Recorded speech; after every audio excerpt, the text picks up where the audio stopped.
There is probably one sitting in your kitchen right now. You reach for it without thinking, fill it with water, and press a button. It is utterly ordinary.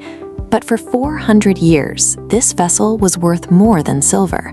It was carried across deserts by armed caravans and stored in locked cabinets, accessible only to the monarch.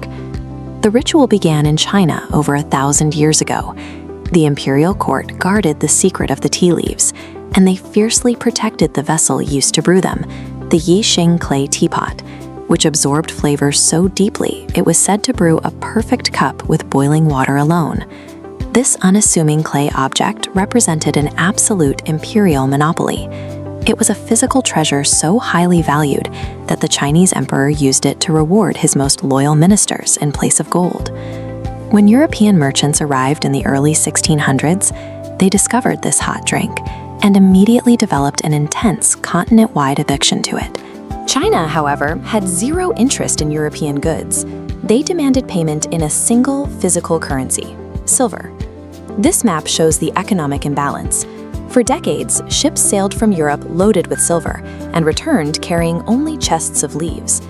This one-way drain rapidly depleted the British treasury, pushing the richest empire on earth toward imminent financial ruin over a hot drink.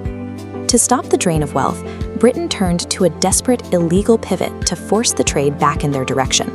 The British East India Company began cultivating opium in their Indian colonies and smuggling it directly into Chinese ports to create a new, forced market. This diagram illustrates the new triangle trade.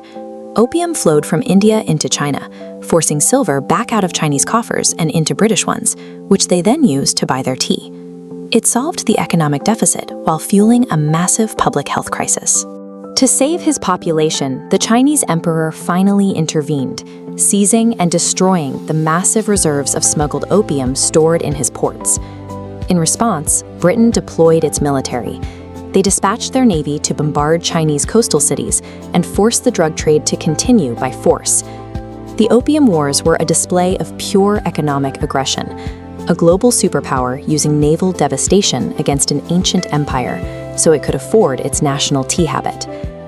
Even after winning the war, Britain remained dangerously reliant on China for the plant itself. They needed their own supply. In 1848, they sent a Scottish botanist named Robert Fortune. Disguised as a Chinese merchant, he slipped past guards into China's restricted tea-growing regions. He successfully smuggled out thousands of living tea plants, along with experienced tea makers, and transported them to the Himalayan mountains of British India. This single act of corporate espionage ended China's 1,000-year monopoly and moved the center of global tea production to British India. But pulling thousands of tons of tea out of Asia created a massive logistical challenge. The commodity had to reach British homes before the fragile leaves spoiled in the hold. British engineers designed an entirely new class of sailing vessel. The tea clippers were built for speed, racing across 9,000 miles of ocean just to get a warm drink to market. Fueling this supply chain was a network of human exploitation.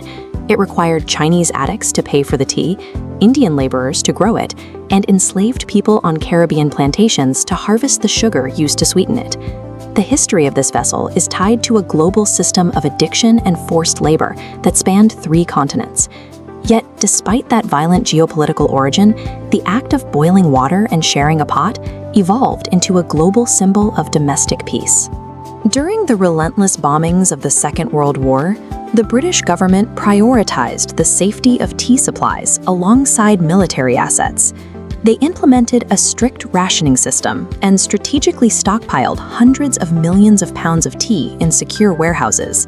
The government treated these reserves as a strategic necessity, deciding that a reliable supply of tea was as vital to the war effort as ammunition. Which brings us back to that mundane object sitting quietly on your kitchen counter. It is the descendant of an imperial treasure.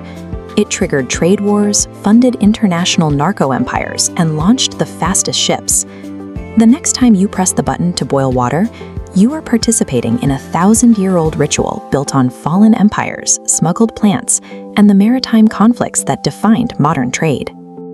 Thank you for watching. If you want to dive deeper into the mysteries of the past, stay curious, subscribe, and watch more.